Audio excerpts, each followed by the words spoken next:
ও এলাকার যুবক, যৌবনের তোমার মূল্য অনেক বেশি। যৌবন বয়সে যে কোরআন পড়ে, নবীর হাদিস মোতাবেক চলে, আল্লাহ পাক তাকে বৃদ্ধ বয়সে বিনা পুঁজিতে বরকত বাড়ায়া দেয়। শক্তি নাই, যাইতে পারে না মসজিদে, আল্লাহ বলেন ফেরেশতারা লেখ, যৌবন বয়সে শক্তি ছিল মসজিদে গেছে, ঘরে থাকলেও আমল নামায় মসজিদে যাওয়ার সওয়াব। এজন্য আজ থেকে ওয়াদা করেন, ছেলে মেয়েদেরকে কোরআন শিখাবেন, নিজে কোরআন পড়বেন, 5 ওয়াক্ত নামাজ পড়বেন, দাড়িটা কাটবেন না, চুলগুলো নবীর তরিকায় রাখবেন, আল্লাহ এবং রাসূলের মহব্বত নিয়ে কবরে যাবেন।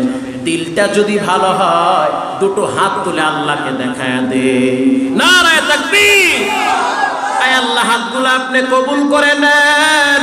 আয় আল্লাহ, এই হাতগুলা জীবনে একবার কাবার গিলাফের সাথে লাগার তৌফিক দেন।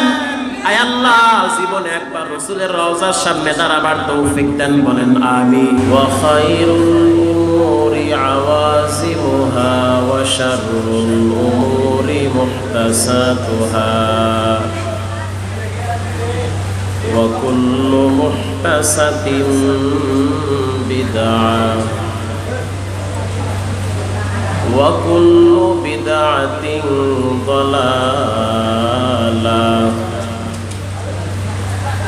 ওয়া কুল্লু দালালাতিন ফিন্নার।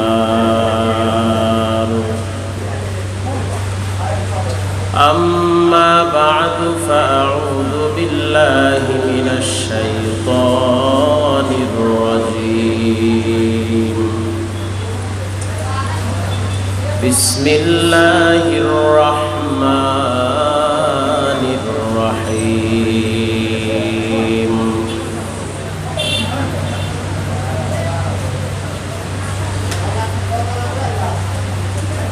আলিফ লাম মিম।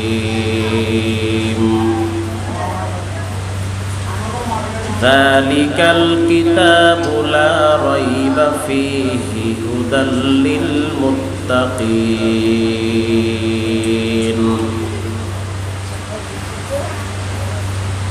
وقال رسول الله صلى الله عليه وسلم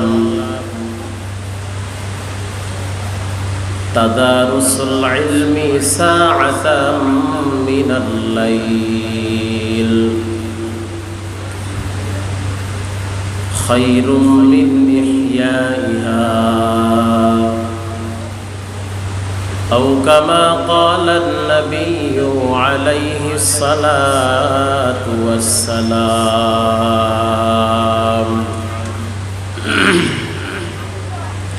صدق الله مولانا العظيم وصدق رسوله النبي الكريم ونحن على ذلك من الشاهدين والشاكرين والحمد لله رب العالمين. সকলে দুরূদ ইব্রাহিম পাঠ করি। আল্লাহুম্মা সাল্লি আলা সাইয়্যিদিনা মুহাম্মাদিন ওয়া আলা আলি মুহাম্মাদ كما صليت على إبراهيم وعلى آل إبراهيم إنك حميد مجيد. اللهم بارك على محمد وعلى آل محمد كما باركت على إبراهيم وعلى آل إبراهيم إنك حميد مجيد. طلباراج خوشی و چہرہ طلباراج خوشی و چہرہ حافظ صادر قرآن خانی دلارف بلغ العلا بکماله کشف الزجا بجماله حسنت جميع خصاله صلوا عليه وآله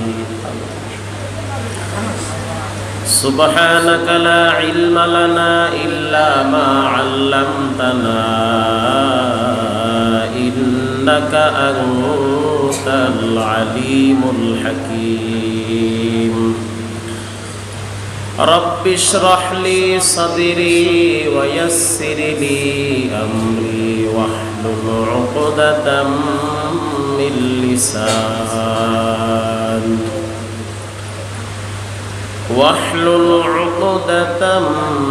لساني يفقه قولي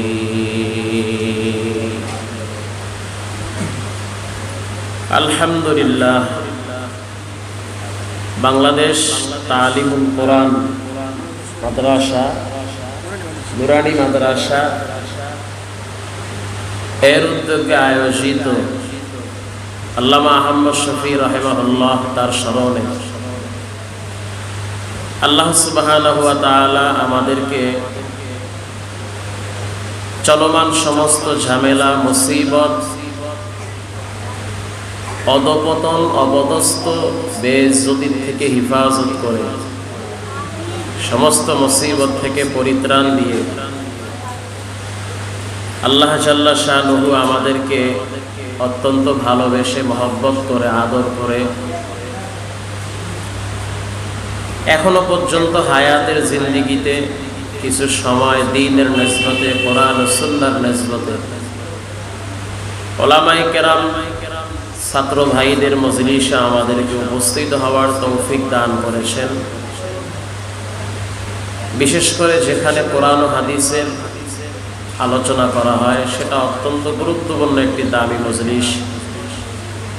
বিশেষ করে যেই জায়গাটায় কোরআন তেলাওয়াত করা হয় এটা খুবই বরকতিময় একটি জায়গা। দলমত নির্বিশেষে হিংসাত্মক মনোভাব দূর করে দলাদলি মনের ব্যারাম রোগ ব্যাধি এগুলো একেবারেই মন থেকে সাফ করে আল্লাহ এবং তার রসুলকে রাজি খুশির উদ্দেশ্যে নিজের ইসলাহের জন্য গুনাহমুক্ত জীবন যাপনের জন্য আল্লাহ তাআলা আমাদেরকে এরকম এক দামি মজলিসে উপস্থিত হওয়ার তৌফিক দান করেছেন। এজন্য সকলেই জবান খুলে আবেগ ভরা কণ্ঠে মহব্বতের সহিত সেই মহান রব্বুল আলামিনের দরবারে শুকরিয়া আদায় করি আলহামদুলিল্লাহ। লক্ষ কোটি দুরুদ ও সালাম বিশ্ব মানবতার কান্ডারি মুক্তির দিশারি মানবতার মুক্তির দূত মানবতার মুক্তির সনদ সর্বকালের সর্বশ্রেষ্ঠ মহামানব যাকে আল্লাহ পাক দান করেছে হাউজে কাউসার, যার সুপারিশ ছাড়া কোনো মানুষ জান্নাতে যেতে পারবে না। আল্লাহ আমাদেরকে বিশ্বনবীর উম্মত হিসেবে কবুল করেছেন। তিনি হলেন মুহাম্মদুর রাসূলুল্লাহ সাল্লাল্লাহু আলাইহি ওয়াসাল্লামের উপর সর্বোপরি শকর লাখো কোটি শকর যে আল্লাহ তাআলা আজকের রাত্রে অনেক মানুষকে দুনিয়া থেকে নিয়ে যাবে। কি ভাই এখনো বেঁচে আছেন, জিন্দা আছেন, মরেন নাই, সময়টাকে কদর করেন। হিংসামি বাদ দেন, দোকানে বসে বসে ফেসবুক আর মোবাইলে গুতাগুতি আর দলাদলি মাস্তানি এগুলো বাদ দেন। মানুষ প্রতিদিন মরতেছে। এই আসার সময় দেখছি রোডে গাড়ি অ্যাক্সিডেন্ট, গতকালকেও দেখলাম কয়েক টুকরা করে লাশ বের করেছে। গতকালকে মুক্তা এক প্রোগ্রাম থেকে যাইতেছি, গাড়ি আর বাস মুখোমুখি, ট্রাক, ড্রাইভারকে বের করতে হয়েছে কয়েক টুকরা করে। তার বাচ্চার কি অবস্থা, তার স্ত্রীর কি অবস্থা। ও ভাই, আমরা এখনো জীবিত আছি, আল্লাহ আমাদেরকে এখনো বেঁচে থাকার সুযোগ দিয়েছে, এজন্য সকলেই পড়ি আলহামদুলিল্লাহ। একটা মানুষ প্রতিদিন 1440 মিনিট সময় পায়। এই 1440 মিনিটে কি করলেন বলেন? আজকে সারাদিন কি করলেন একটু হিসাব মিলান। কয়টা মিথ্যা কথা বলছেন, কয়বার গীবত করছেন, কতবার সমালোচনা করছেন, কতবার মোবাইলে ফেসবুকের গুনাহ টিপেছেন, দেখেছেন। এগুলোর হিসাব আল্লাহর কাছে দিতে হবে। মানুষ মরণশীল, কেউ থাকতে পারবে না, আর থাকতে চায়ও না দুনিয়ায়। আপনি আমি যতই চেষ্টা করি থাকতে পারবো না, আর থাকবো না। আর ঝামেলার দুনিয়া একটা, মামলা হয়, হামলা হয়। ভালো থাকতে চাইলেও মানুষ ভালো থাকতে দেয় না। আপনি ভালো থাকবেন, আরামে থাকবেন, সুন্দর জীবন যাপন করবেন, আপনার দুশ্মন যারা, এরা আপনাকে ভালো থাকতে দিবে না। এদের দিলটা হলো বেকার, এরা নিজেরাও ভালো থাকতে পারে না, আর একজনকেও ভালো থাকতে দেয় না। আল্লাহ পাক এদের রোগ আরো বাড়ায় দিয়েছে। ফাতামাল্লাহু আলা কুলুবিহিম ওয়া আলা সামঈহিম ওয়া আলা আবসারিহিম গিশাওয়া। এই কলবে আল্লাহ মোহর মেরে দিয়েছে, এরা শুনেও শোনে না। আজীব ব্যাপার, এখানে বয়ান হচ্ছে, দোকানে হাজারো মানুষ বসে আছে। আরে বেটা, তোর জন্য তো মসজিদের পালকি রেডি হয়ে আছে, দোকানের 3টা কাপড় দোকানে অপেক্ষমান। সকালবেলা ঘর থেকে মসজিদে যাওয়ার আগে লাশ বের হইতে পারে। এটা হচ্ছে প্রতিদিন। এই জন্য ভাই, থাকার জায়গা না দুনিয়ায়, চলে যেতে হবে কবরে। অতএব যে যেখানে আছেন, রাস্তাঘাটে, দোকানে, আজকে রাত্রটার কিছু সময় এখানে বসেন। আর কিছু না হইলেও তো অল্প কিছু সময় তো গুনাহ থেকে আল্লাহ আমাদেরকে বাঁচায় রাখছে। এই যে এই সময়টা বসা আছেন, কোনো গীবত হয়, কোনো মিথ্যা হয় না, অন্যের বিরুদ্ধে কোনো গভীর ষড়যন্ত্র পরিকল্পনা হয় না। এখানে আমরা পড়ছি, আমাদের দিলগুলো কোরআন ও হাদিসের কিছু কথা শুনে দিল ভালো হবে। আমরা যেন আজকের এই ইসলাহি প্রোগ্রাম থেকে, এখান থেকে তওবা করে যেন ঘরে ফিরতে পারি। কত বড় বড় সাহাবায়ে কেরাম, এদের প্রথম জীবনে কি ছিল, তওবা করার কারণে কি হয়েছে। নবীর মাথা আনতে যায়, এর চেয়ে বড় দুশমন কি হতে পারে বলেন? ওই ব্যক্তি আল্লাহর কাছে এত প্রিয় হয়ে গেছে, হেদায়েতের মালা গলায় পরায়া দিয়া, রাসূলের পরে যদি কেউ নবী হইতো, তাইলে আল্লাহ পাক হযরত ওমরকে বানায়া দিত। তাহলে তওবা এমন একটা জিনিস, এটা তওবা করলেই পিছনের সব গুনাহ ডিলিট হয়ে যায়। মানুষ যে যেই জিনিসের মূল্য বোঝে, সে সেটার কদর বেশি করে। দুনিয়া এমন একটা জায়গা, যে ব্যক্তি দুনিয়া বুঝেছে, সে দুনিয়ার জন্য পাগল হয়ে গেছে। আর যে ব্যক্তি আখেরাত বুঝছে, সে আখেরাতের জন্য পাগল হয়ে গেছে। দুনিয়া বুঝা খুব সহজ, করা কি সহজ? সহজ না। দুনিয়া বোঝা সহজ, করা অনেক কঠিন। কিন্তু আখেরাত বোঝা খুব কঠিন, করা কি সহজ। যার ভিতরে বুঝ আসছে, আমাকে মরতে হবে, আমি থাকতে পারবো না এখানে, আমার বাবা চলে গেল খালি হাতে, বিশাল বিল্ডিং উঠায়া, আমার নেতা নেত্রী কাপনের প্যাকেট হয়ে কবরে যাচ্ছে, সেই সাবেক রাষ্ট্রপতি কবরে চলে গেল, জিল্লুর রহমান সাহেব সে কবরে চলে গেছে, এরশাদ সাহেব সেও কবরে চলে গেছে। তোমরা যেই দলের কর্মী, তোমাদের নেতা নেত্রীরাও আজ না হয় কাল তারাও কবরে চলে যাবে, তোমাকেও যেতে হবে, খাও মাস্তানি করিও না। দুনিয়ায় থাকার জায়গা না, যেতেই হবে। দুনিয়া বোঝা খুব সহজ, করা অনেক কঠিন। আখেরাত বোঝা কঠিন, করা কি সহজ। যেমন ধরেন, দুনিয়ার লাইনে কেউ যদি হিসাব করে, এই বাজারটার নাম কি? নতুন বাজার। এখান থেকে যদি একটা এসি গাড়ি আপনি ঢাকায় নিতে চান, যে গাড়িটা আমার নামে থাকবে, এখান থেকে আমি ঢাকায় প্রতিদিন আপ ডাউন করাবো, প্রতিদিন আমার এসি গাড়ির থেকে 50,000 টাকা আসবে। কত হাজার? 50,000। 50,000 টাকা যদি প্রতিদিন আসে, তাহলে মাসে কত হয়?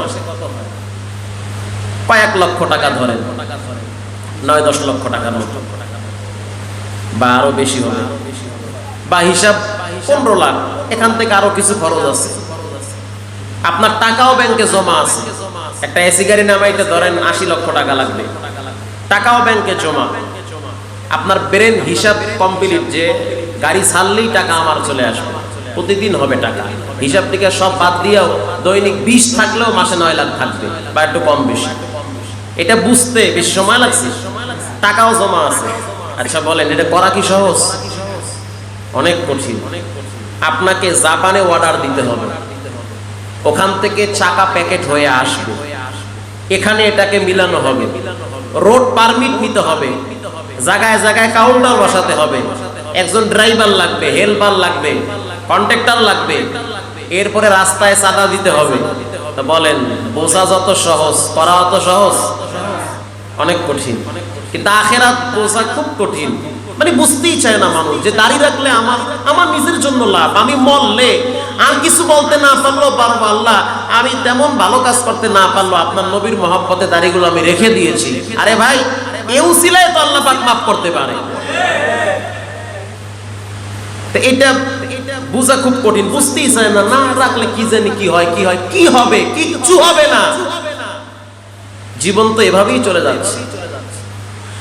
তা আখিরাত বুঝা অনেক কঠিন, করা সহজ। সহজ কেমন ধরেন, কেউ যদি সূরা ইখলাস একবার পড়ে, কতবার? একবার। কুল হুয়াল্লাহু আহাদ আল্লাহুস সামাদ লাম ইয়ালিদ ওয়া লাম ইউলাদ ওয়া লাম ইয়াকুল লাহু কুফুয়ান আহাদ। বলার সাথে সাথে আমলনামায় 10 পারা কোরআনের সওয়াব লিখে দেওয়া হয়। আল্লাহর নবী বলেন, সাহাবায়ে কেরাম, তোমাদের মাঝখানে কেউ কি আছো যে প্রতিদিন 1 খতম কোরআন তেলাওয়াত করবে? সাহাবায়ে কেরাম বলল, ইয়া রাসূলুল্লাহ, এটা তো অনেক কঠিন কাজ, এটা অনেক শক্ত কাজ। আল্লাহর নবী বলল যে কেউ যদি সূরা ইখলাস 3 বার পাঠ করে, তার আমলনামায় 1 খতম কোরআনের সওয়াব লিখে দেওয়া হয়।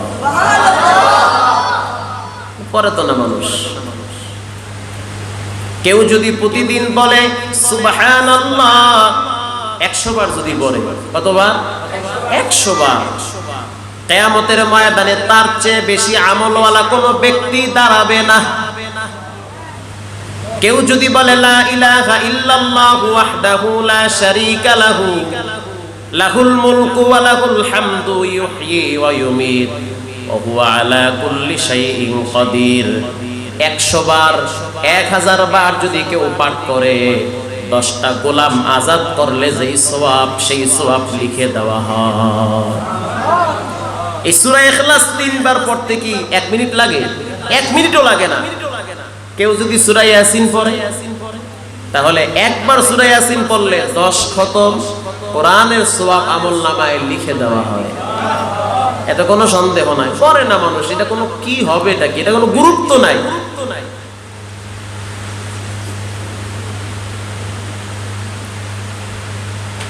বর্তমান সারা বাংলাদেশের ভিতরে মানুষ প্রকাশ্যে গুনাহের জন্য সবচেয়ে বেশি প্রতিযোগিতা করে। আজকে আপনারা সোশ্যাল মিডিয়ায় বিভিন্ন পত্র পত্রিকায় দেখতে পান যে ধর্ষণের শিকার হয় এদেশের অনেক মা বোনেরা। হয় কি হয় না? কারণটা কি? এই ইদানিং ধর্ষণ এত বাড়তেছে কেন? অনেকগুলা কারণ।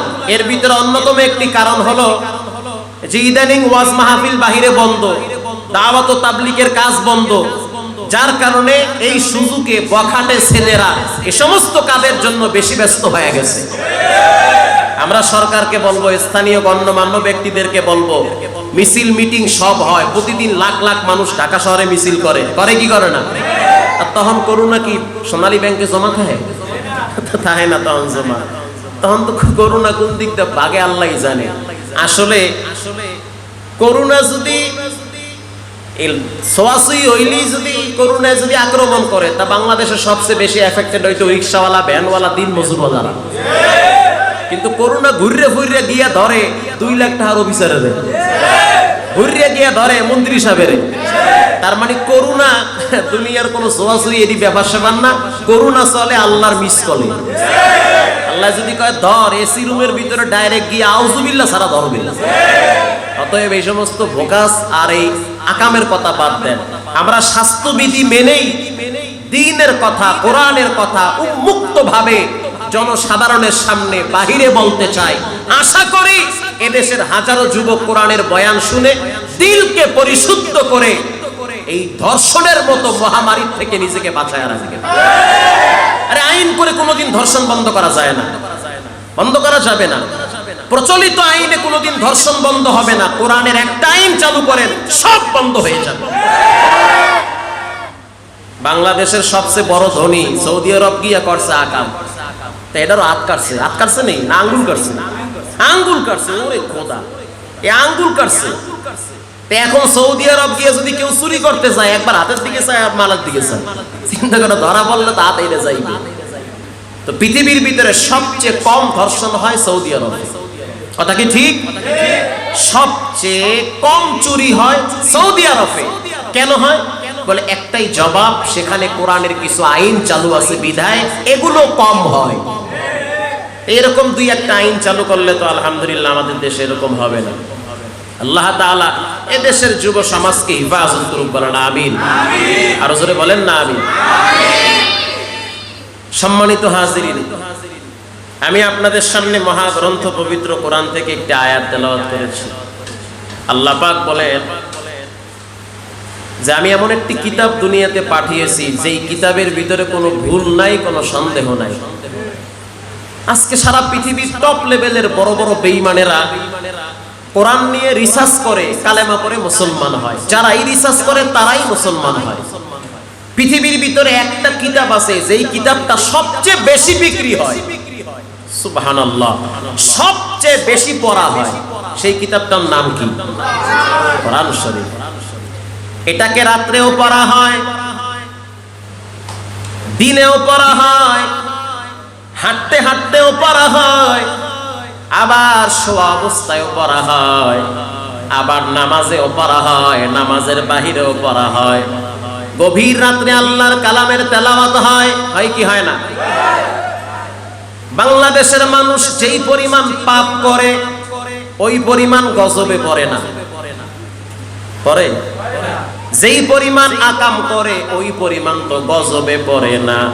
আগের জামানার মানুষ 2 নম্বরই করলি ডাইরেক্ট গজব গিয়া তাকে শুট করত, কিন্তু শেষ নবীর উম্মতের উপরে গজব কেন ডাইরেক্ট আসে না? আল্লাহর নবী দোয়া করেছে, আল্লাহ আমার উম্মতেরা গুনাহ করলে আপনি ডাইরেক্ট তাদেরকে সমূলে ধ্বংস করে দিবেন না।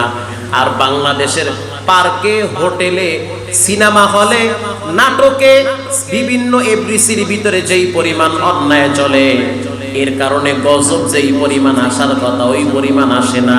কেন আসে না? একটাই কারণ, সেটা হলো এদেশের হাজার হাজার মাদ্রাসার ছোট ছোট বাচ্চারা গভীর রাত্রে আল্লাহর কালামের তেলাওয়াত করে। এই কোরআন তেলাওয়াতের কারণে গজব আইসাও দূর থেকে ফিরে যায়, আসে না। হিন্দুর সন্তান জুমার দিন মসজিদের সামনে দিয়ে হাঁটে, সিগারেটটা যদি ধরাইতো আস্তে করে দূরে সরাইয়া মাথা নত কইরা মসজিদের সামনে দিয়ে যায়। কিন্তু কপালে তো খারাপ, মুসলমানের বাচ্চা বাবাই বিদেশ থেকে টাকা পাঠায়, সেই টাকার গরমে জুমার দিনও ঠিক মতো নামাজটাও পড়ে না, মসজিদের সামনে দিয়ে বিড়ি টানতে টানতে যায়। আছে না নাই? আরে আছে মানে অভাব না। আপনি এই রোড দিয়ে যান, দেখবেন এতগুলা দাঁড়িয়ে নিয়ে দোকানে বইয়ে রয়েছে, ব্যাটকাই আছে, কোনো কাম নাই। বয়স 80 বছর, দাড়ি পাইকে গেছে, নাতি নুতি বিয়ে গেছে, এরপরও নামাজ পড়ে না। একটা বিড়ি 6 জনে খায়, সুবহানাল্লাহ। একটা আপেল, একটা কমলা 2 জনে খাইতে চায় না। আপনি একটা আপেল খাইয়ে একজনকে দেবেন, কবেন না তোমার স্যাপ লাগছে, খাবো না। কিন্তু একটা বিড়ি 14 জনে টানে, এর টাইম না ফালাইয়া দেয়, আর একজনে কয়ে অপচয় করা তো ঠিক না, বাহিনা মরে দেয়। এ জাতির কপাল এমনে পুরে নাই। বিড়ি টানতে পারে, মাগার মেসওয়াক করতে পারে না। অথচ বিড়ি টানলে স্বাস্থ্যের ক্ষতি হয়, ব্রেন নষ্ট হয়, ক্যান্সার রোগে আক্রান্ত হয়। আর মেসওয়াক করলে ব্রেন ক্লিয়ার হয়। শেষ ফজিলত, মৃত্যুর সময় ঈমান নিয়ে কবরে যায়। আল্লাহর নবী বলেন, যে ব্যক্তি মেসওয়াক করে নামাজে দাঁড়ায়, 1 রাকাত নামাজ মেসওয়াক করে যদি কেউ পড়ে, 1 রাকাত নামাজে 70 রাকাতের সওয়াব লিখে দেওয়া হয়। মেসওয়াকের এত ফজিলত, মেসওয়াকের এত ফজিলত। ও মুরব্বি, ও বুড়া, একটু ভালো করে শুনে নেন, দোকানে বসে বসে সময় নষ্ট করিয়েন না। আল্লাহর নবীর শেষ আমলটাই ছিল মেসওয়াক করা। মৃত্যুর আগে আগে শেষ আমল কি ছিল? মেসওয়াক। ভাইরা আমার, আল্লাহ পাক বলেন এমন একটা কিতাব পাঠাইলাম, যালিকাল কিতাব, ওই কিতাব, ওই মানে অনেক দূরের কিতাব। আজকে দুনিয়ার মানুষ গর্ব করে বলে আমার সন্তান বিশ্ববিদ্যালয়ের লেখাপড়া করে। তার মানে কুমিল্লা কলেজের চেয়ে বিশ্ববিদ্যালয়ের ভ্যালু কম না বেশি? বেশি ভ্যালু। শিক্ষা প্রতিষ্ঠান যত দূরের হয় মর্যাদা তত বেড়ে যায়। খুব ভালো করে বুঝছেন, কষ্ট হইতেছে না? শিক্ষা যত দূরের হয় মর্যাদা তত বেড়ে যায়। শিক্ষা যত দূরের হয় মর্যাদা তত বেড়ে যায়। আপনার সন্তান কোথায় পড়ে? বলে আমার সন্তান কেমব্রিজে পড়ে, আমার সন্তান অক্সফোর্ড বিশ্ববিদ্যালয়ে পড়ে। তার মানে মানুষ গর্ব করে বলবে আমার সন্তান অনেক দূর থেকে ডিগ্রি নিয়ে আসছে। ভাই আমগো এলাকায় একটা ডাক্তার আইছে, কোন জায়গাতে পাশ করে আইছে? বলে কুমিল্লাতে পাশ করে আইছে। দূর এর টাইম আছে, ফাঁকে যা। বিজি নন্দও যায় না কেউ, মানে টাহাই দেয় না, সিরিয়ালও দাঁড়ায় না। আর যদি বলে ডাক্তার একজন আসছে জার্মান থেকে ডিগ্রি নিয়ে আসছে, ওরে ঠেলা, জার্মান, সিরিয়াল আগে খারাপ। তার মানে শিক্ষা দূরের, মর্যাদা বেশি না কম? বেশি। মানুষ এটা গর্বের সহিত বলবে, অহংকারের সহিত বলবে যে আমার ছেলে আমেরিকার থেকে ডিগ্রি নিয়ে আসছে, লন্ডন থেকে আসছে, জার্মান থেকে আসছে, জাপান থেকে আসছে। কিন্তু গরিব মানুষ যারা, তারা বলবে আল্লাহ আমি গরিব মানুষ, আমি এত টাকা পাবো কোথায়? আমার তো বেশি দূরের ডিগ্রি নাই। এটা আল্লাহ আগেই জানেন। এই জন্য আল্লাহ পাক কোরআনে বলেছেন যালিকাল কিতাব, ওই কিতাব। তার মানে কোরআনটা কাছের না দূরের? দূরের কোরআন। এই কোরআনের বাড়ি হলো লাউহে মাহফুজে, ফি লাউহিম মাহফুজ।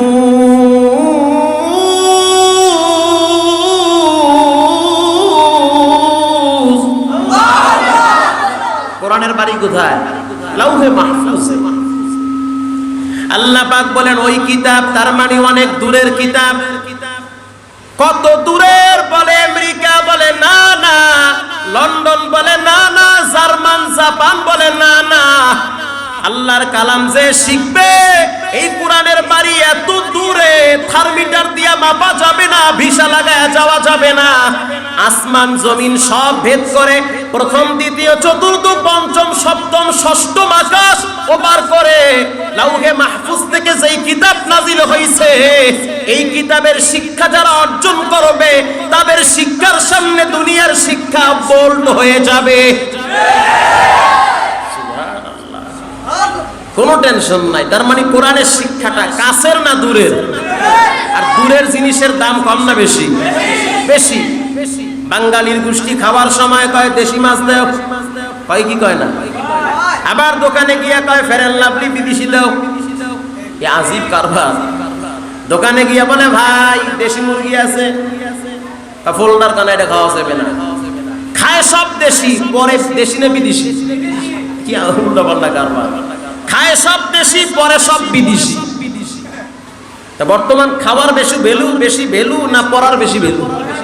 পড়া। এটা কদু কেনে 30 টাকা দিয়ে, 70 টাকা দিয়ে, এটা সোনো কেনে 600 টাকা দিয়ে। কথা ঠিক? একটা সিগারেট কেনে 40 টাকা দিয়ে, সেরা টানা যাইবে 200 টাকা। আর টুপি কেনে একটা মাত্র 15 টাকা দিয়ে। কথা বুঝেন নাই? এই জন্য আল্লাহ পাক বলেন কোরআনের শিক্ষা হলো অনেক দূরের শিক্ষা।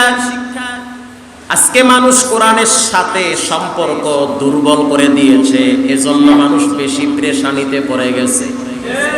আল্লাহর কালামের সাথে সম্পর্ক যার যত ভালো, আরশের মালিক তার মান মর্যাদা পেরেশানি দূর করে আরো মহব্বত বাড়িয়ে দিবে। কোরআনের সাথে যার সম্পর্ক যত ভালো, তার পজিশন তত ভালো। দুনিয়ায় মানুষ আরামে চলার জন্য বাড়ি গাড়ি একটু স্বাচ্ছন্দ্যে জীবন কাটাতে চায়, আল্লাহ পাক বলেন ইয়ারফাইল্লাহুল্লাযীনা আমানু মিনকুম ওয়াল্লাযীনা উতুল ইলমা দারাজাত।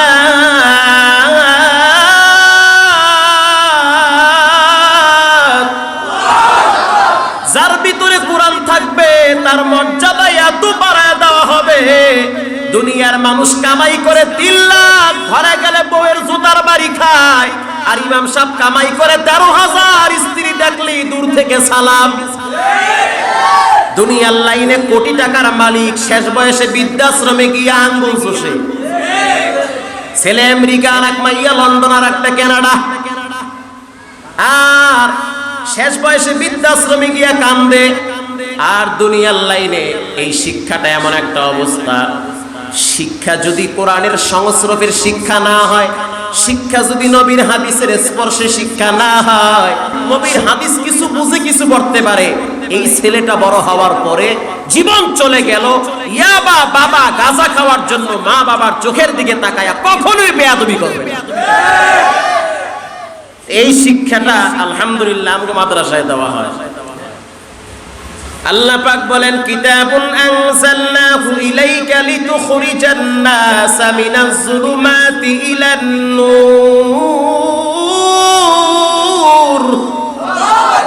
আল্লাহর কালাম হলো বাতি, কোরআন হলো বাতি।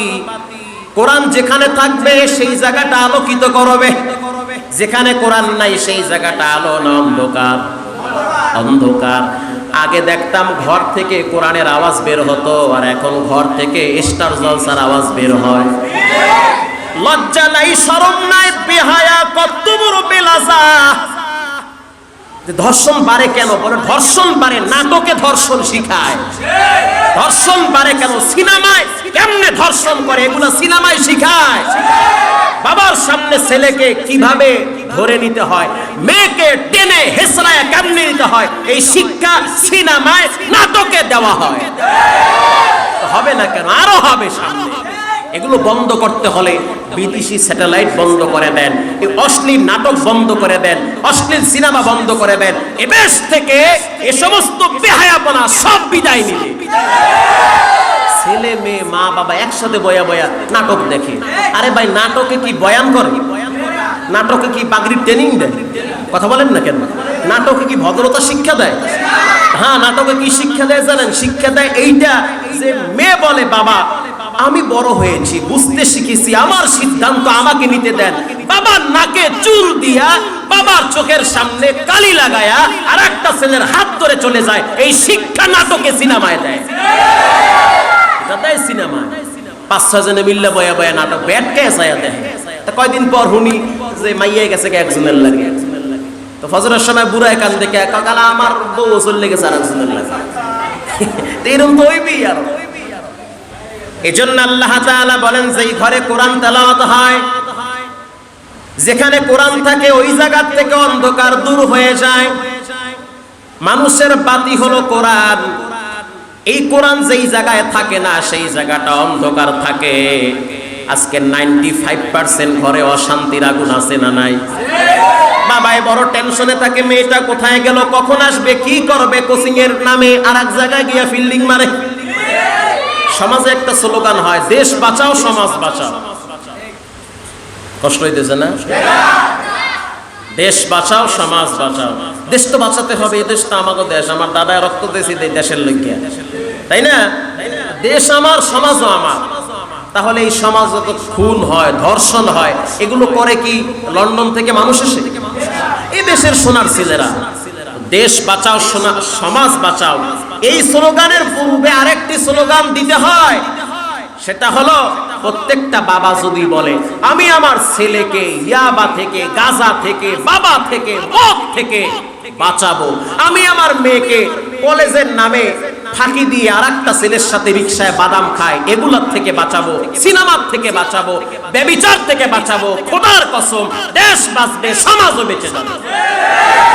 আপনি আপনার ছেলেকে বাঁচান, প্রাইভেটের নাম দিয়ে আরেক জায়গায় গিয়ে কি করে খবর নেন, কিন্তু সেই খবর তো নেন না। আপনি ওই পার্টি অফিসে বইয়া বইয়া নেতার স্লোগান দেন আর পচা বিড়ি আর চানাচুর খান। এদিকে মাইয়ারা সোনার লাগেছে না। নিজের ঘর বাঁচান। এজন্য আল্লাহ পাক বলেছেন উ আনফুসাকুম ওয়া আহলিকুম নার, নিজে জাহান্নামের আগুন থেকে বাঁচো আর একজনকে বাঁচাও। কোরআনের শিক্ষা খুব জরুরি। খালি মোল্লারাই কোরআন পড়বে না, প্রত্যেকটা মানুষের জন্য কোরআন হলো হিদায়াত, কোরআন হলো নূর। যারা কোরআন গ্রহণ করবে এদের জীবনের অশান্তি মুসিবত দূর করে দিবেন কে? আল্লাহ তাআলা। আগের জামানার মানুষের ভিতরে কোরআনের কত আকর্ষণ ছিল। সারা পৃথিবীর ভিতরে একটা কিতাব সবচেয়ে বেশি মোতালা করা হয়, সারা পৃথিবীর ভিতরে একটা বই সবচেয়ে বেশি সাপ্লাই হয়, সারা পৃথিবীর ভিতরে একটা কিতাব সবচেয়ে বেশি পড়া হয়। সেই কিতাবটার নাম হলো কালামুল্লাহ। তার মানে কার কথা? আল্লাহর কথা, আল্লাহর কোরআন। এটা সবচেয়ে বেশি পড়া হয়।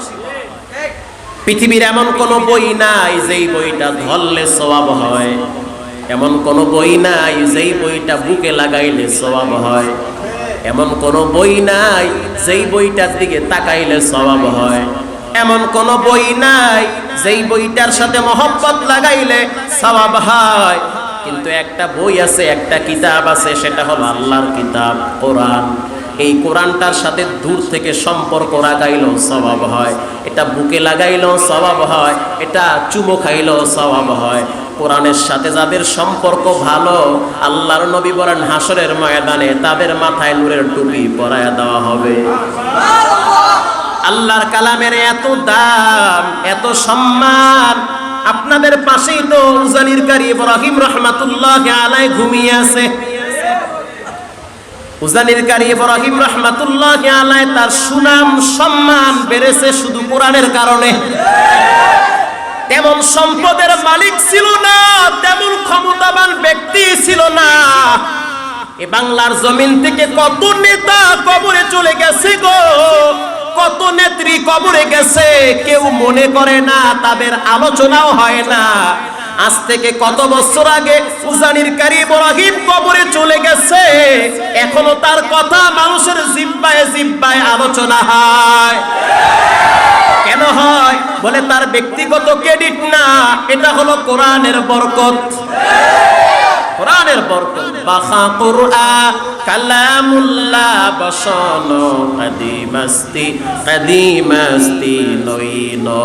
কোরআন যার সাথে লাগে তার মর্যাদা সব দিক থেকে আল্লাহ পাক বাড়ায়া দেয়, দেয় বাড়ায়া।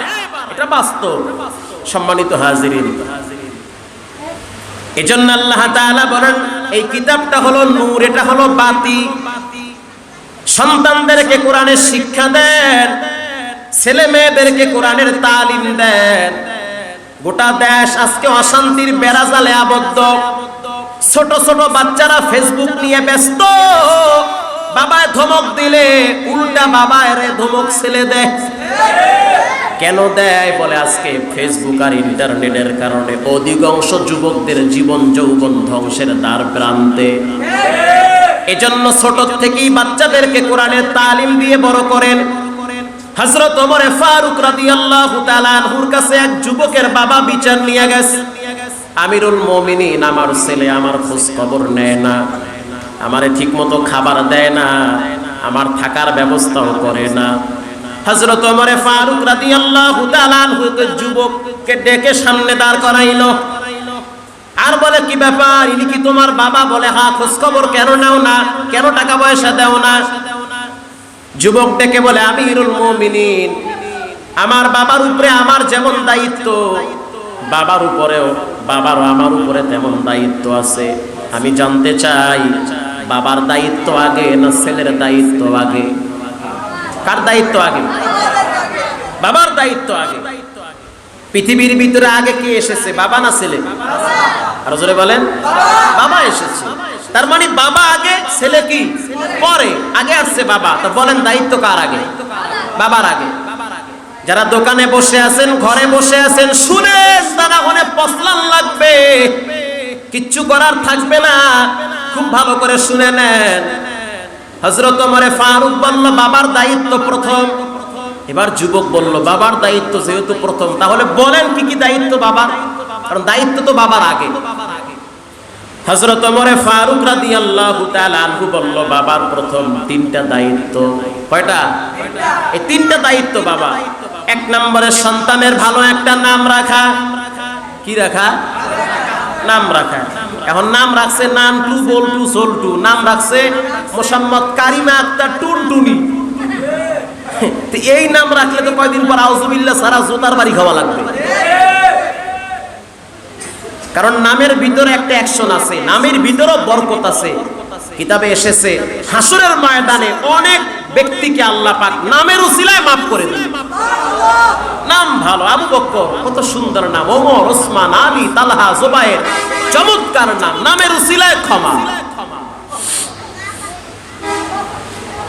এক নম্বরে বাবার দায়িত্ব ভালো একটা নাম রাখা। নীলফামারী এক এলাকায় ওয়াজে গেছে, একটা ছেলে নিয়ে এসে একটু দোয়া করে দেন। নাতি লয়ে এসে, দাদা নাতিরে লয়ে এসে একটু দোয়াটা করে দেন, আমার নাতি। আর নাতির নাম কি? আমার নাতির নাম হয়েছে হামান। সুবহানাল্লাহ। কি না? হামান নাম। আমি তো জিব্বে কেমন কিছু কয় কি হামান, আবার এটা কেমন নাম? হামান তো মারাত্মক সিরিয়াস, ভেরি সিরিয়াস নাম। এটা মারাত্মক নাম, হামান নাম রাখছে। তা হামান নাম পাইছেন কোথায়? কারে আল্লাহ কল কি আপনি জানেন না? না, আমি জানি না। তা হামান নাম তো কোরআনে আছে। আপনি হুজুর মানুষ জানেন না মানে? তো কোরআনে তো ফেরাউনের নামও আছে। ফেরাউন রাখেন নাই কাকা? আরে আল্লাহ, ফেরাউন নাম রাখলে তো ইজ্জত থাকবে না, তো বদমাশ। হামান তো সাহাবী গো বা নবী গো না। এই নামটা কে রাখছে? বলে নাম রাখছে আমার বউ। তার মানে এই নাতির কি নানি, এই নাতির নানি নাম রাখছে হামান।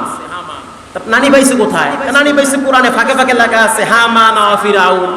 তো মনে করছে ফেরাউন না শয়তান, হামান বুঝি ভালো, হামান বুঝি নবী গো নাম, রেখে দিলাম নবী গো নাম। এজন্য ভালো নাম না রাখলে বড় মুসিবতে পড়তে হয়। মজার একটা কথা ভাই কইয়ালে কষ্ট হইতেছে না? এবার গরম তো ভাই ভাই একটু মেডিসিন, মানে একটু ভাই ভাই সালাত না দিলে ভালো লাগবে না। হাকিমুল উম্মাত থানবী রাহমাতুল্লাহ আলাইহি মুস্কি হাসিতে একটা চমৎকার ঘটনা লাগছে।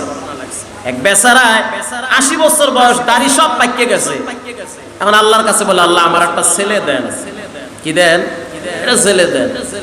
আল্লাহ সুবহানাহু ওয়া তাআলা তার ভান্ডারে তো কোনো জিনিসের অভাব নাই, তো দেশে একটা ছেলে।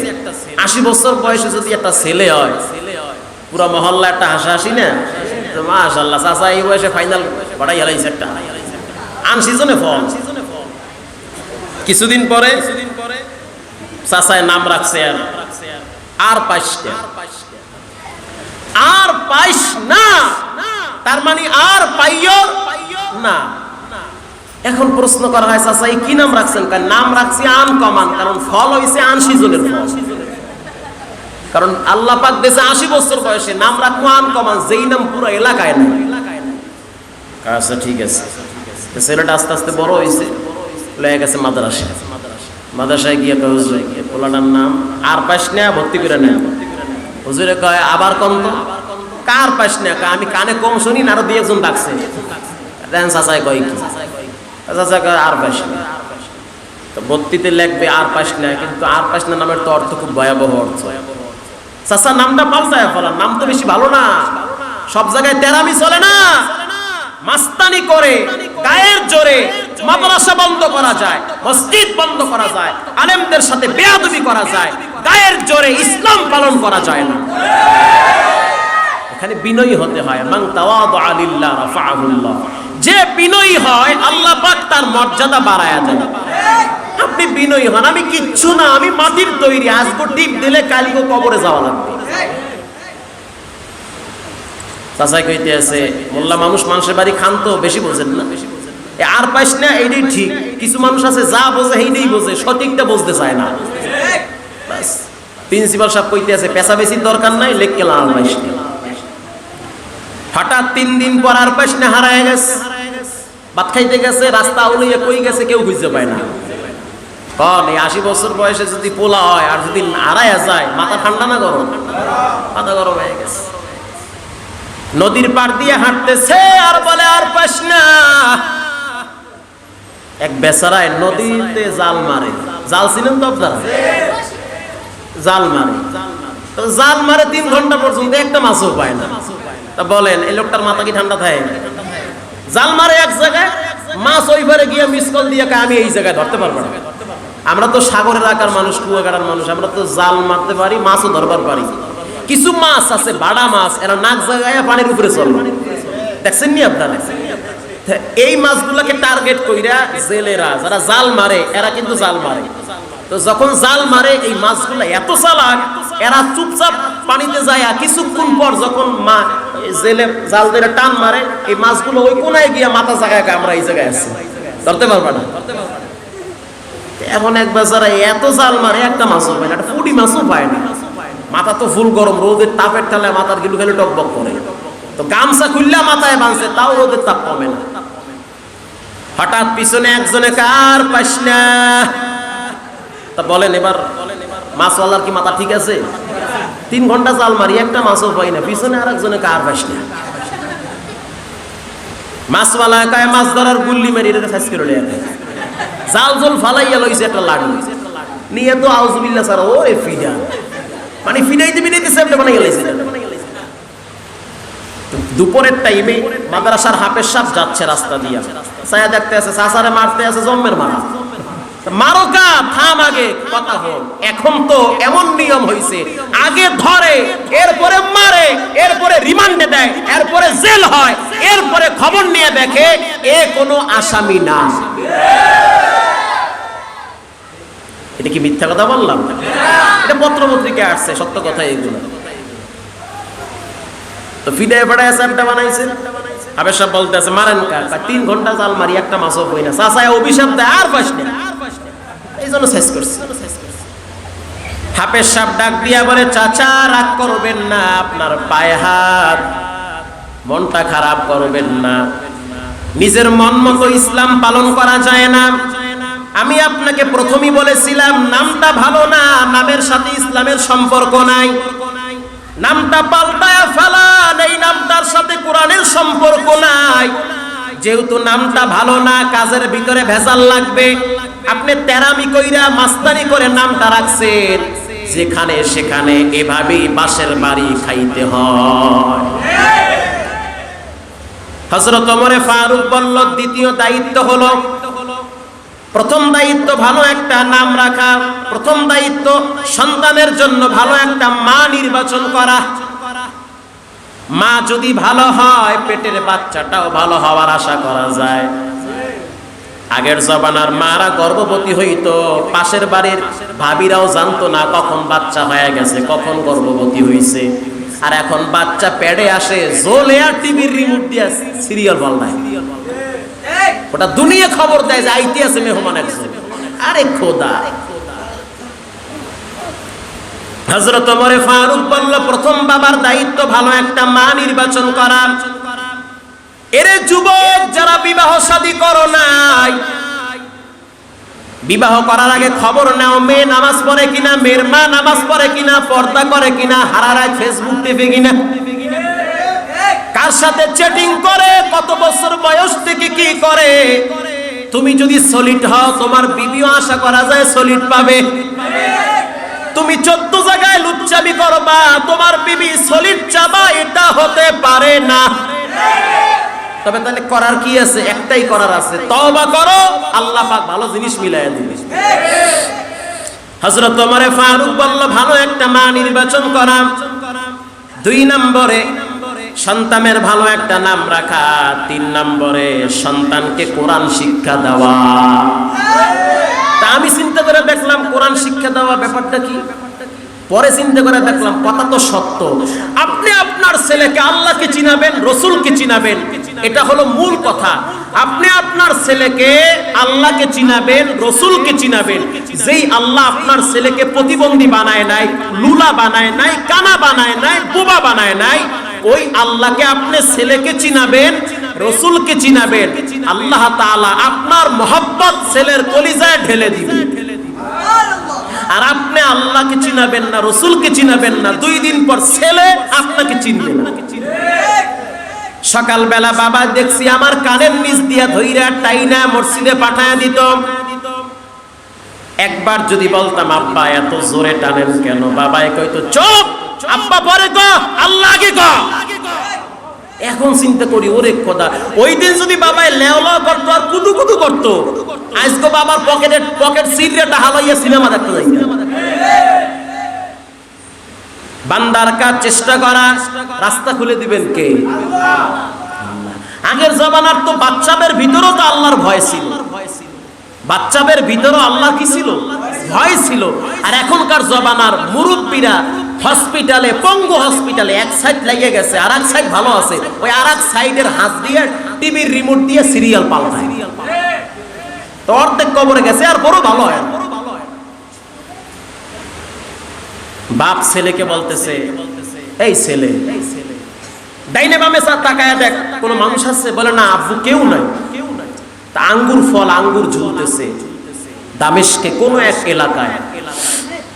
আমি আঙ্গুর ছিলতে যাব, আর তুই রাস্তায় দাঁড়ায় থাকবি, যদি কেউ দেখে আমাকে বলবি, আমি সিরা বন্ধ করে দিব। কথা কি বুঝতেছেন? এটা কি চুরি না? এটা চুরি। তা আঙ্গুর ফল ছিলতে গেছে, সন্তান চিৎকার শুরু করছে, ইয়া আবি আহাদুই ইয়ারানা, হে আমার আব্বা, কে যেন আমাদেরকে দেখতেছে। বাবা আঙ্গুর ফালায়া দিয়ে দৌড়ায় কাছে আইছে, আয়া বলে কে দেখতেছে? ছেলে চুপ হয়ে গেছে। আমার কাছে বাবা আঙ্গুর, ছেলে ডাক দিয়া বলে, ইয়া আবি আহাদুই ইয়ারানা। বাবা আবার দৌড়ায় আসছে, ছেলে অস্থির হয়ে গেছে। বাবাই বলতেছে, ওই লোক তো দেখি না, কে দেখতেছে? ছেলেটাকে বলতেছে, মানুষে দেখে না, মানুষের আল্লাহ দেখতেছে। মানুষে দেখে না, মানুষের আল্লাহ দেখতেছে। আরে এতটুক বাচ্চার ভিতরও কার ভয় ছিল? আল্লাহর ভয় ছিল। আর এখন তো বাবা শিখায়া দেয়, যা ওই গাছের বড়ই পেরে লইয়া। হযরত ওমর ফারুক রাদিয়াল্লাহু তাআলা আনহু গভীর রাত মহল্লায় মহল্লায় টহল দিতেছে, কার কি অবস্থায় রাত্র কাটতেছে। হঠাৎ কানে আওয়াজ শুনতেছে, মা আর মেয়ে দুইজনে বসে বসে দুধ নিয়ে গল্প করে। মেয়ে ডেকে বলে, মা বকরির দুধ কম হয়েছে, বাজারে কি নিয়ে যাব? মা ডেকে বলে, যেহেতু দুধ কম হয়েছে, দুধের ভিতরে কি মিশায়া দাও? পানি মিশায়া দাও। মেয়ে ডেকে বলে, আমিরুল মুমিনিন হযরত ওমর তো নিষেধ করেছেন। মা ডেকে বলে, এই গভীর রাত্রে তো ওমর দেখে না। মেয়ে ডেকে বলে, ওমর তো দেখে না, কিন্তু ওমরের আল্লাহ তো দেখতেছে। হযরত ওমর শোনার সাথে সাথে থমকে দাঁড়িয়ে গেছে, ঘাম বের হয়ে গেছে। ওমর দেখে না, কিন্তু কে দেখে? ওমরের আল্লাহ দেখতেছে। হার কে দারাত খাউফে হক দর দিল মাদাম, জান্নাতুল মাওয়া দেহাদুরা মাকাম। ওমর দেখে না, কিন্তু ওমর আল্লাহ তো দেখতেছে। আপনারা ইতিহাস জানেন, পুত্রবধূ হিসেবে এই মেয়েটাকেই নিয়ে আসছে। যেদিন ছেলের বউ হিসেবে ঘরে নিয়ে আসছে, ছেলের বউকে ডেকে বলে, মা শুনে নাও, আমি তোমার শ্বশুর আব্বা। তোমার একটা কাজ, আমি যখন প্রতিদিন সকালবেলা খেলাফতের দায়িত্ব নিয়ে বাহিরে বের হব, আমি সকালবেলা যখন সংসদ ভবনে যাব, তুমি আমাকে স্মরণ করিয়ে দিবে, ওমর তো দেখে না, ওমরের আল্লাহ দেখতেছে। এই কথাটা তুমি প্রতিদিন বলবে। এই কথার উপরে হযরত ওমরের দিলটা কতটাই প্রবাহিত হয়েছে। ওমর দেখে না, কিন্তু ওমরের আল্লাহ দেখতেছে। আজকে আমি এত অন্যায় করি, গোপনে করি, কেউ দেখে না। দুনিয়ার কেউ না দেখলেও একজন দেখেন, তিনি হলেন কে? তিনি হলেন আল্লাহ। ভাইরা আমার, মুকরানের বাদশার নাম ছিল শাহ মুহাম্মদ। তার সৈন্যরা এক বুড়ির বকরি জবাই করে খেয়ে ফেলেছে। বুড়ি এবার এক আলেমের কাছে গিয়ে বলে, বাদশার সৈন্যরা তো আমার বকরি জবাই করে খেয়ে ফেলেছে, আমি কার কাছে বিচার দিব? একজন আলেম ডেকে বলে, বুড়িমা সকালবেলা অমুক দিন বাদশায় একটা ব্রিজের উপর দিয়ে যাবে, ওখানে দাঁড়ায় থাকবা, বাদশাকে ধরবা। কষ্ট হইতেছে আপনাদের? ঠিক বুড়ি অমুক তারিখে সকালবেলা ওখানেই দাঁড়িয়েছিল, বাদশা যাচ্ছে। ইতিমধ্যেই বুড়ি মহিলা দাঁড়ায় বলতেছে, থামেন, আপনার সৈন্যবাহিনী নিয়ে দাঁড়ায় থাকেন। বাদশা বলতেছে, বুড়িমা কি ব্যাপার, আমারে থামায় দিলেন? বলতেছে, একটা মুকদ্দমা নিয়ে আসছি আপনার কাছে, এটার ফয়সালা কি ব্রিজে করবেন না পুলসিরাতের গোড়ায় করবেন? আল্লাহু আকবার। এই সমাধান কি এখানে করবেন না পুলসিরাতের গোড়ায় করবেন? বাদশার ভয়েতে কাঁপুনি শুরু হয়ে গেছে। বাদশা ওখান থেকে নেমে বলতেছে, বুড়িমা আপনার পায়ে হাত, পুলসিরাতের গোড়ায় আমারে আটকায়া দিয়েন না। সমাধান দুনিয়াতেই করতে হবে, মরার পরে সমাধানের কোনো রাস্তা খোলা থাকবে না। এগুলো ছিল আগের জমানার মানুষের ভয়। এই ভয়গুলা কখন আসে বলে, যখন আল্লাহর কোরআন তেলাওয়াত করে। আল্লাহর কালাম হলো চুম্বকের মতন, এটা যেই জায়গায় লাগে সেই জায়গা টেনে নেয়। ও মুসলমান নবীর উম্মত, এজন্য সন্তানদেরকে কোরআনের শিক্ষা দেন, কোরআনের তালিম দেন। আজকে ছোট বাচ্চা থেকে শুরু করে ৮০-৯০ বছর বুড়া পর্যন্ত দিলে শান্তি পায় না। শান্তি আসবেই বা কেমনে? শান্তি দেওয়ার মালিক যিনি, সেই আল্লাহ বলেন, আলা বিযিক্রিল্লাহি তাতমাইন্নুল কুলুব। শান্তির একটাই রাস্তা, সেটা হলো আল্লাহর স্মরণ। আল্লাহর স্মরণ হবে কোরআনের মাধ্যমে। আগের জামানার মানুষ আল্লাহর কালামের মহব্বত এত গভীর ছিল। আল্লাহর নবী রাহমাতুল লিল আলামিন গভীর রাত তাহাজ্জুদের টাইমে মসজিদে নববীতে প্রবেশ করেছে। হঠাৎ শুনতে পায় হযরত আবু বকর রাদিয়াল্লাহু তাআলা আস্তে আস্তে কোরআনুল কারীম তেলাওয়াত করে। মায়ার নবী সামনে আগায় দেখতেছে হযরত ওমর বড় আওয়াজে কোরআন পড়ে। নামাজ শেষ হয়ে গেল। আল্লাহর হাবিব আবু বকরকে ডেকে বলল, আবু বকর, তুমি এত আস্তে আস্তে কোরআন কেন তেলাওয়াত করো? আবু বকর রাদিয়াল্লাহু তাআলা আনহু বলেন, এই কোরআনটা যাকে আমি শুনাইতে চাই, সে আল্লাহ তো আস্তে পড়লেও শুনে। আল্লাহ তাআলাকে আমি কোরআন শুনাইতে চাই, আল্লাহ তো আস্তে পড়লেও শুনে, বিদায় আমি আস্তে আস্তে পড়ি। হযরত ওমরকে প্রশ্ন করা হয়, তুমি এত জোরে জোরে কোরআন তেলাওয়াত কেন করো? হযরত ওমরে ফারুক বলল, আমি দুই কারণে আল্লাহর কালাম জোরে জোরে পড়ি। একটা কারণ হলো আল্লাহর কোরআন তেলাওয়াত করলে শয়তান এলাকা থেকে দূর হয়ে যায়।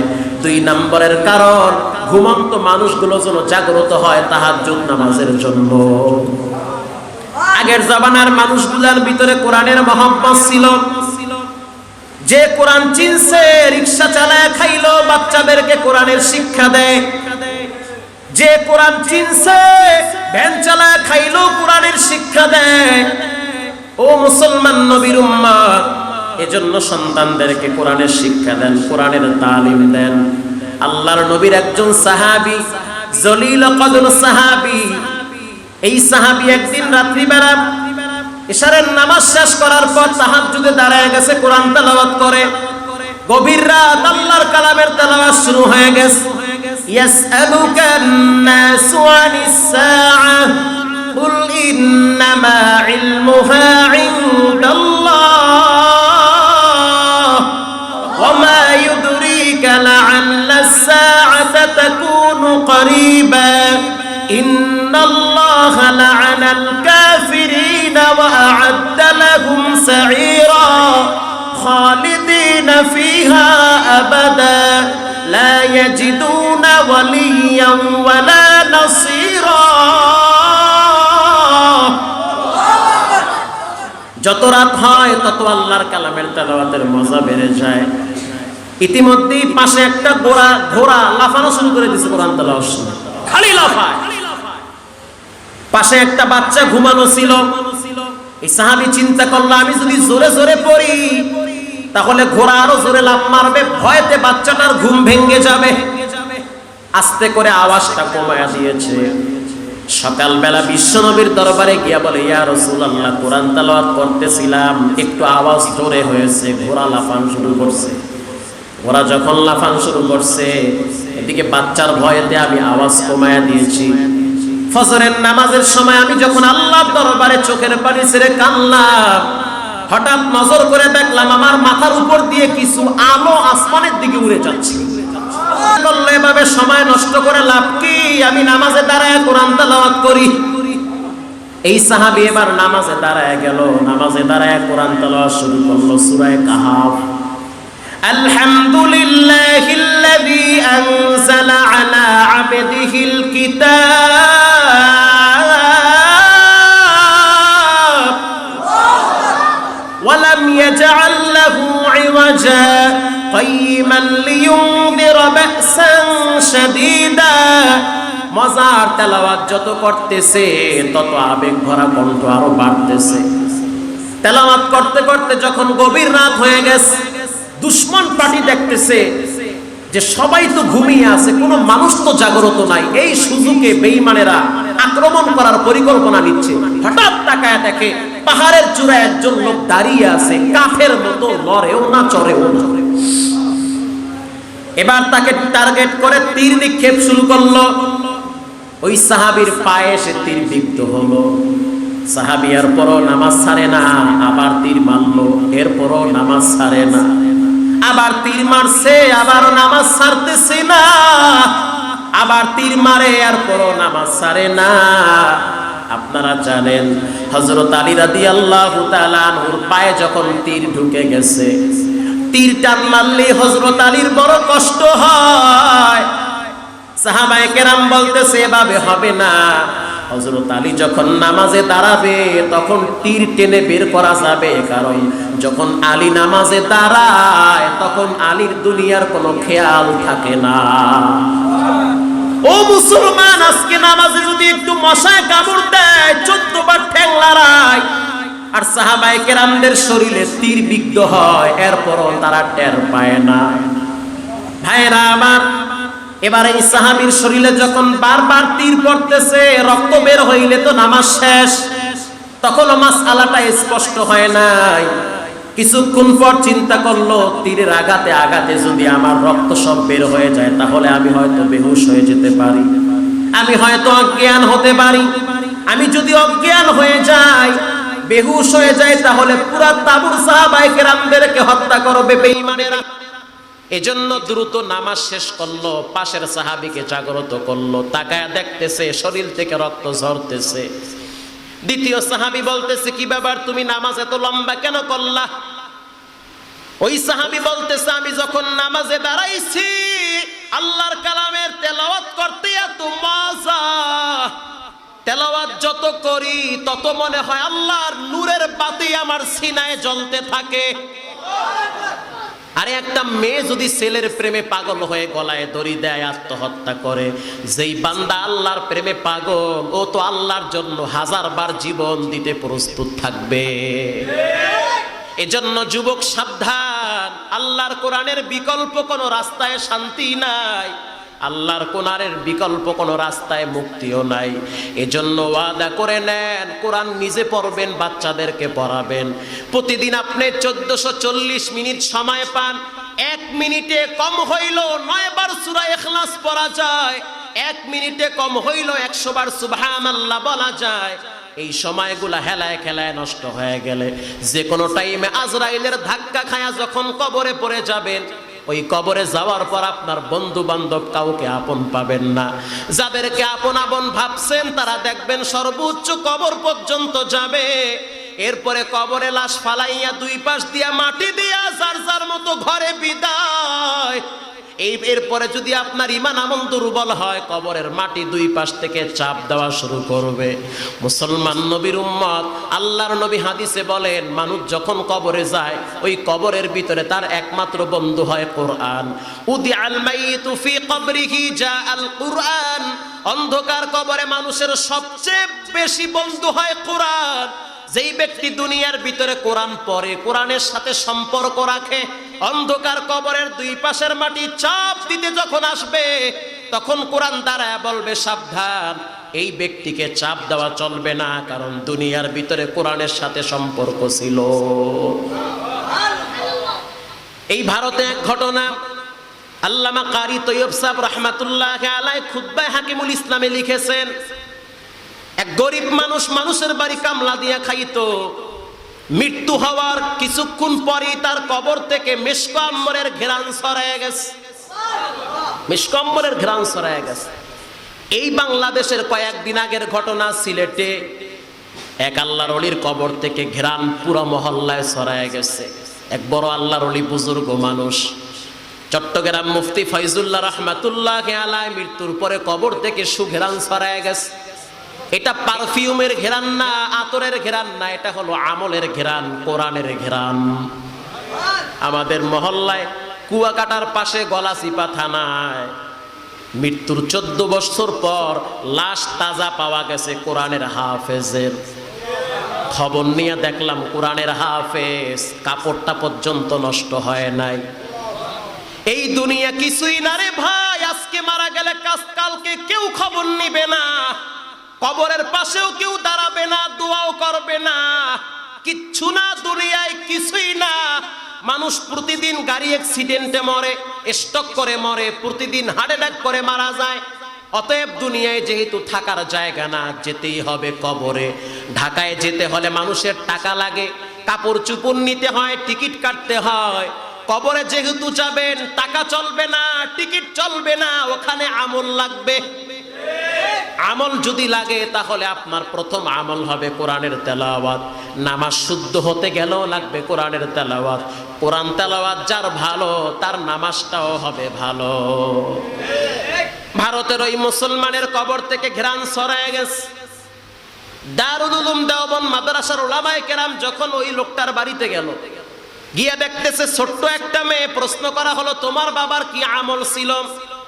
মেয়েটা বলল, আমার বাবার তেমন কোনো আমল নাই, কিন্তু আমার বাবারে দেখতাম সকালবেলা ফজরের নামাজের পর আমার আব্বা একটা কোরআন শরীফ আছে ঘরের উপরে, তাকের উপরে কোরআন শরীফটা থাকতো।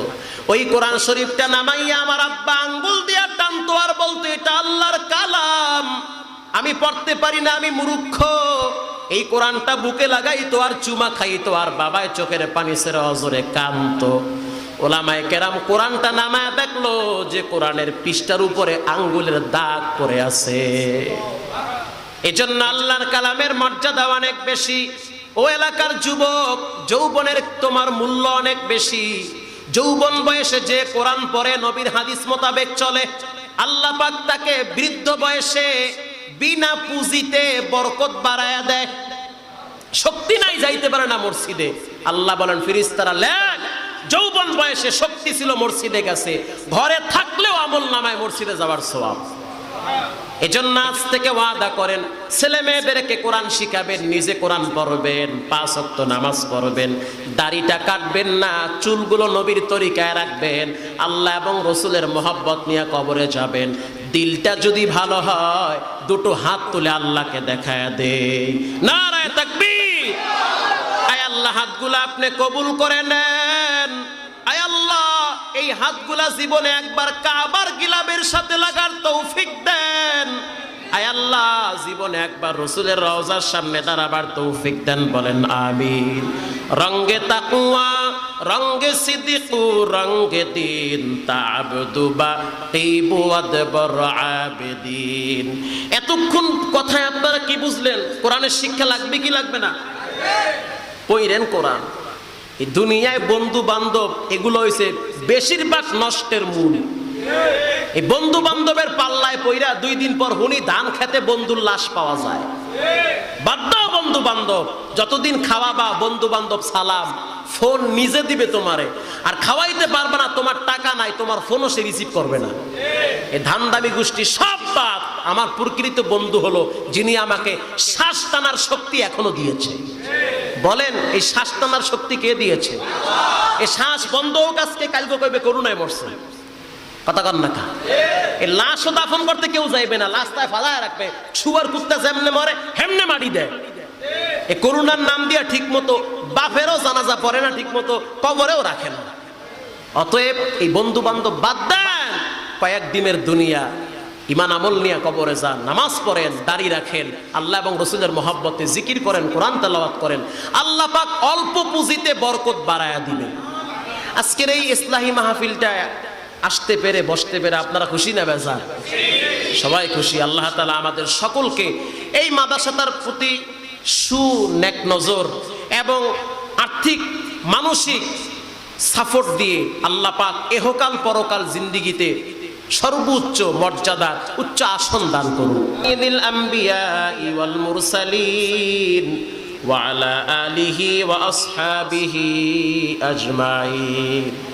রব্বানা যালামনা আনফুসানা ওয়া ইল্লাম তাগফির লানা ওয়া তারহামনা লানাকুনান্না মিনাল খাসিরিন। রব্বিরহামহুমা কামা রব্বায়ানি সাগীরা। সবাই পড়েন রব্বিরহামহুমা কামা রব্বায়ানি সাগীরা। রব্বিরহামহুমা কামা রব্বায়ানি সাগীরা। ও দয়ার মালিক, গভীর রাত আপনার আলিশান দরবারে ভিক্ষুকের মতো দুটো হাত বাড়িয়ে দিয়েছি। বাংলাদেশের অফিস আদালতগুলি বন্ধ হয়ে গেছে, কিন্তু আমরা জানি আপনার মতো এত বড় বাদশার দরওয়াজাগুলো খোলা আছে। দুনিয়ার সব দরওয়াজা বন্ধ হইল, আপনার দরওয়াজাগুলি বন্ধ হয় নাই। বান্দা যখনই আপনাকে ডাক দেয়, আপনি বান্দার ডাকে জবাব দেন। আয় আল্লাহ, এরকম ভিক্ষুকের মতো দুটি হাত কারো কাছে কোনোদিন তুলি নাই। জীবনে অনেক কষ্ট করেছি, এরপরও কারো কাছে এরকম দুটি হাত পাতি নাই গো আল্লাহ। আজকে আমরা অসহায়, গুনাহের বোঝা মাথায় নিয়ে আপনার দরবারে হাত বাড়াইছি। যেই জিহ্বা লাগায় আমিন আমিন বলি, মিথ্যা বলে বলে জিহ্বা নাপাক বানাইছি। যেই হাত আপনার দরবারে তুলেছি, গুনাহের কাজ করে হাত দুখানা নাপাক বানায় ফেলাইছি। আজকে গুনাহের কারণে আমাদের দিলগুলা শক্ত হয়ে গেছে। দিল গুনাহের কারণে দিল শক্ত হয়ে গেছে। কত মানুষ নামাজে দাঁড়াইলে চোখের পানি ছেড়ে কাঁদে, কত মানুষ হাত তুললে আপনার দরবারে বাচ্চাদের মতো কাঁদে। আজকে আমাদের গুনাহের কারণে দিল শক্ত হয়ে গেছে, আমাদের চোখে পানি নাই, দিনের ভিতরে কোনো কান্না নাই। এই দুনিয়ায় ঘুমাইতে আর খাইতে রাত্র দিন কেটে গেল, কিছুই করতে পারলাম না। না জানি কোন সময় আপনি আজরাইল পাঠায় দেন, না জানি কোন সময় আপনি বাড়ির সামনে মসজিদের পালকি পাঠায় দেন, না জানি কোন সময় আপনি দোকানের 3টা কাপড় পাঠায় দেন। কেউ বলবে গরম পানি কর, কেউ বলবে কবর খনন কর, কেউ বলবে জানাজার জন্য ইমাম সাহেবকে ডাক দেন। সেই দিনটা কালকেও হতে পারে, একটু পরেও হতে পারে গো আল্লাহ। এই রাতে কত মানুষ কুমিল্লার থেকে বিদায় নিবে গো মালিক। কত যুবক ঘুমের ভিতরে হঠাৎ স্ট্রোক করে দম বন্ধ হয়ে মারা যায়। আয় আল্লাহ, এখনো আপনি আমাদেরকে জিন্দা রাখছেন। আয় আল্লাহ, যেহেতু এখনো জীবিত রাখছেন, আপনার দরবারে তওবা করতেছি। আয় আল্লাহ, আহমদ শফি রহমাতুল্লাহ আলাইহি তার কবরটা জান্নাতের বাগান বানায় দেয়। এই এলাকার পাশে উজানির কারি ইব্রাহিম রহমাতুল্লাহ আলাইহি ঘুমিয়ে আছে। আয় আল্লাহ, তার কবরটাকে নূরে মুনাওয়ারা করে দেন। আয় আল্লাহ, জিন্দেগীর গুনাহগুলো আমাদের মাফ করে দেন। আমরা যারা আমিন আমিন বলতেছি, আল্লাহ, এখানে অনেক মানুষ দোয়া শেষ হওয়ার পর বাড়ি গিয়া দেখবে মা ঘুমায় নাই, বাবাও ঘুমায় নাই। আর একদল মানুষ ঘরে গিয়া দেখবে বিবিও শুয়ে আছে, বাচ্চারাও শুয়ে আছে। ডানে বামে তাকায় দেখবে মায়ের বিছানা খালি, অন্ধকার। কবর থেকে মা ডেকে বলে, সন্তান, 5টা কাপড় পেঁচায় জনমের মতো বাঁশ বাগানে ফালায় রাখলি, অথচ আমি মা তোরে পেটে নিয়ে কত কষ্ট করছি।